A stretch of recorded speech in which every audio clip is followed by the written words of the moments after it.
Why did a big, smoky mountain make the sky cry? Once, a giant mountain sneezed so hard it filled the sky with dust.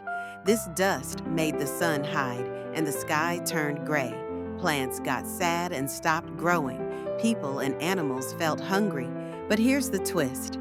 Far away, a tiny mouse found a cozy home in the mountain's warm ash. It lived happily ever after, while everyone else learned to share and help each other.